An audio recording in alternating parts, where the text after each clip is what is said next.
We are entering the week of the lunar eclipse in Pisces. Bienvenidos to the Starot Talk. I'm Auris, and we are discussing the week of August the 23rd through to the 29th. We start off the week with Mercury in Leo making a conjunction to the South Node in Leo and an opposition to the North Node in Aquario. This is all going to happen right before Mercury actually goes into its domicile of Virgo. So I feel like on this day there might be something that we really just want to get off of our chest. Maybe you've been sitting with a certain idea, with a certain experience for a while, but you just haven't had the courage to share it or to really speak what's on your mind. The South Node indicates a big release of something, the big ending, the ending of a chapter, the ending of something that is old and no longer working. And the North Node is an abundance of something. And so this could indicate that over the next couple of years, every time that Mercury transits Leo and Aquario, we might be stepping into a more courageous version of ourselves where we're no longer playing small, where we feel safe to share exactly what's on our mind, where we can say no, where we can have boundaries and really lead our own life instead of allowing others to lead it for us. All in the name of showing up stronger in our interpersonal relationships with a more attuned level of self-awareness and a more expansive consciousness because we are not holding ourselves back. And then Mercury goes into Virgo, its domicile, where it loves to really deep dive into the facts, the nitty-gritty, the logistics of it all. A really good moment for any kind of planning, execution, communications, clarity, and refining anything that has been a little bit messy in maybe your finances, in your writing projects, or simply in your way of storing information. Communications all around will improve. All hail time mapping. All hail a spreadsheet. So this is a good time to definitely get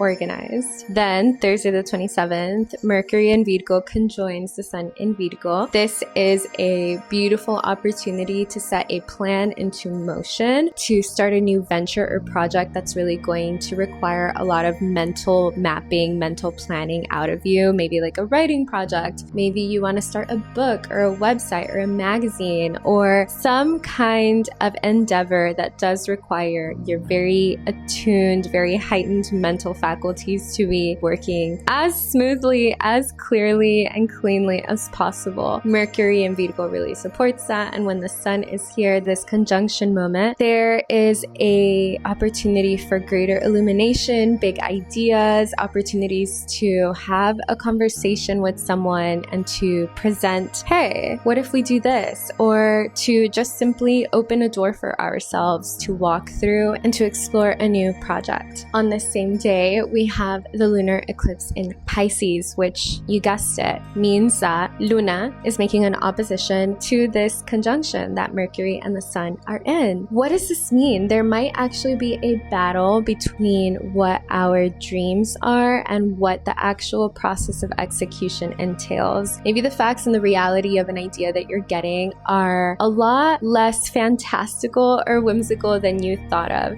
That doesn't mean don't pursue it. That doesn't mean don't present or float the idea to a partner, to a business partner or a manager or a relationship, wherever it is that it falls in your chart. It simply means that we need to let go of the fantasy for a little bit, work with what's in front of us so that we can then have the room to say, okay, the foundation is laid. We have all of the technicalities in order. Now we can think of what color is this wall going to be? Or where am I going to travel first in this grand trip? Or how is it that I'm going to spend all of my money that I make from this dream? And, whatever it is. When you think of a dream, you think of the pleasure and the beauty of experiencing it. We seldom think of, I need to start the LLC and I need to get my paperwork in order. That's like the nitty-gritty behind all of it. And so, yes, you're going to get illuminations on really great ideas that you can start on, really great conversations that you can open up, and you are going to have to balance out the work to do it it to get to the dream that is being presented to you by your higher self, the divine, however it is that your framework with the higher realms work. That is an element to this eclipse. We also have a square to Uranus in Gemini and a trine to Mars in Cancer. So through this process of trying to reconcile the dream versus the work and the fantasy versus the technicalities of it, we will likely feel frustrated. There might be tension here. There might even be a little bit of disruption, but we can welcome it and embrace it because it is a part of the creative process. There is not a single piece of art or a single dream that was accomplished without complication, without disruption, and without things not going according to plan. And if anything, this can be a moment where you can allow yourself to say, hypothetically, I am planning out what I'm working towards. And I'm planning that on this day, this is going to be done. And on this day, I'll be at this amount of profit or whatever, just an example. Also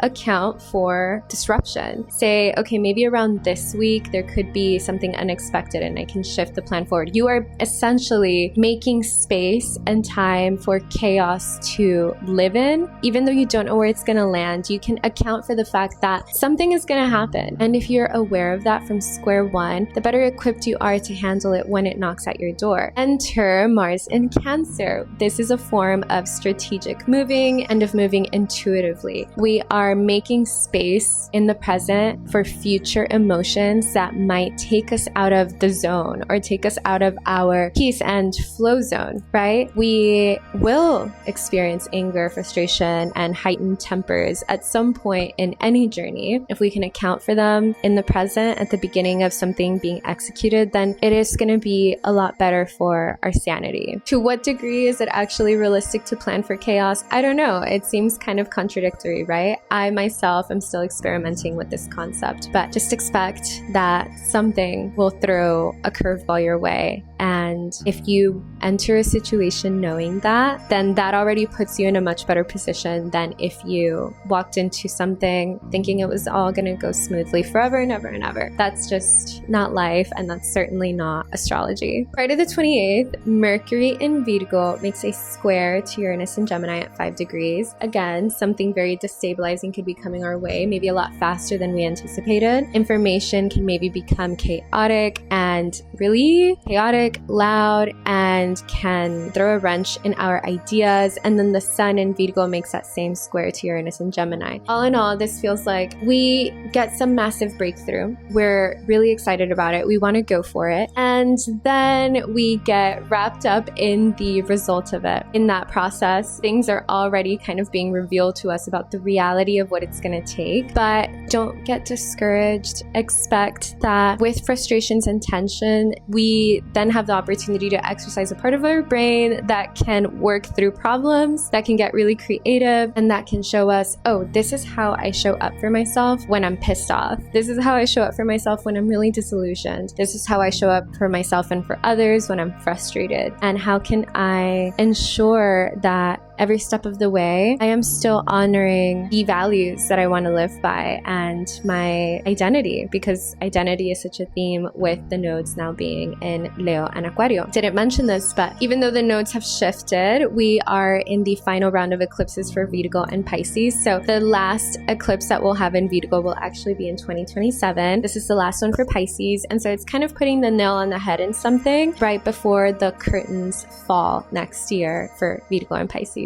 So just pay attention to what wants to come through, pay attention to what's ending, what's beginning. And if you feel frustrated, if you feel frantic and erratic even, try to take it in stride. Don't abandon ship. Work through any problems that you didn't foresee and try to account for potential future issues and try to mitigate the risks associated with it. That seems like a lot of planning, but if you're ever going to do that, do it when Mercury is in Virgo, and I think you'll have a much better time at it. And that's the week. It's kind of a curveball. It's not the most stable. Take it in stride, be kind to yourself, be kind to others, don't lose hope, and just power through it, because I think that once you get through the rocky parts of a plan or a situation or a dream, the fruits of your labor are that much more rewarding. With that, I'm going to draw a card to see what it is that we most need to know for the week ahead.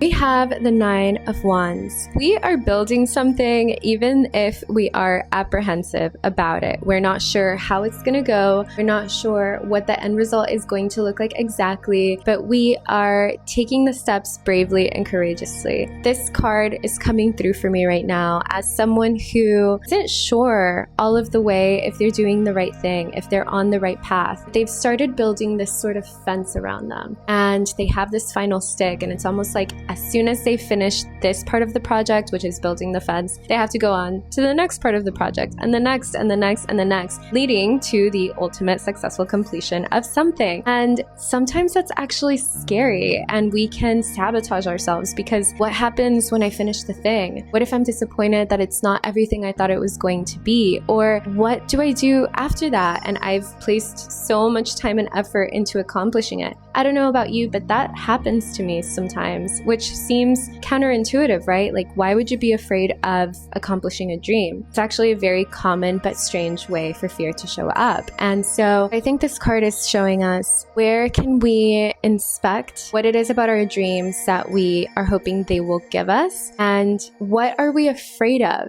in connection with our dreams, in connection to something we're building or working really hard towards? How are we subconsciously holding a certain belief system or narrative about what it means to be successful, about what it means for us to accomplish something, and about our relationship to creation and creative projects? We are inherently creators, and we have the capacity to bring about a lot of beauty on earth. More than anything, it showcases that sometimes we are the biggest obstacle in our path. Sit with that, journal about it. What is it that came through for you as I spoke about what this card was sharing with us? What is it that came through for you as I spoke about the week ahead? See what wants to reveal itself to you at this time. With that, I hope that this week goes really good for you, and I'm sending you mucha magia, mucho amor, and I will see you in the next Starot Talk. Cuídense.